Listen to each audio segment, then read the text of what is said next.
Parler du cancer du sein, c'est parler du premier cancer au Sénégal. Je pense qu'on en a beaucoup parlé ces derniers temps, pendant le mois d'octobre et toutes ces dernières années, on en a beaucoup parlé.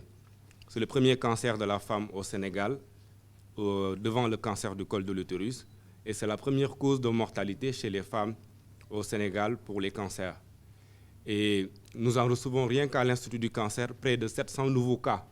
Donc ça veut dire qu'on a 700 nouveaux cas et en plus des anciens cas qu'on continue à recevoir tous les jours ou toutes les semaines en fonction de la régularité de leur rendez-vous.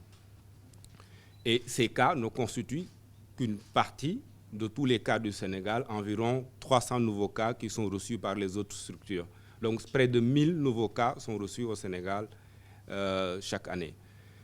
Ceci ne constitue pas des chiffres exacts parce qu'au Sénégal, nous ne disposons pas encore de registre des tumeurs. Le registre des tumeurs, c'est un registre où on est censé recenser tous les cas de nouveaux cancers qui surviennent dans une région ou bien dans un pays. Plus de la radiothérapie, les malades doivent être traités par la chirurgie. Je vous disais tout à l'heure qu'on a 5 chirurgiens. De ce côté-là, on n'a pas trop de problèmes. Peut-être les rendez-vous sont un peu éloignés du fait qu'on a un seul bloc opératoire pour tous ces malades. Ben, si on disposait d'autres blocs opératoires au Sénégal ou à Dakar, ceci pourrait permettre peut-être d'accélérer un peu plus les rendez-vous pour les chirurgies. Maintenant, pour la chimiothérapie, c'est l'autre gros problème. On n'est que 2. Et les malades sont reçus plusieurs fois. Aussi bien pour le diagnostic, pour le traitement, mais également le suivi. Parce que les malades, on est obligé de les suivre pendant un certain nombre d'années, 5 ans au minimum, voire 10 ans pour certaines. Et on n'est que 2 à recevoir ces malades. Vous devinez évidemment que les rendez-vous vont être éloignés vu le nombre de chimiothérapeutes insuffisants.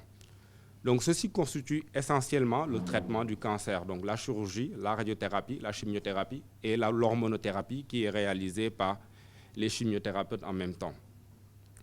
Donc en plus de ces manques de personnel, on a un manque de locaux.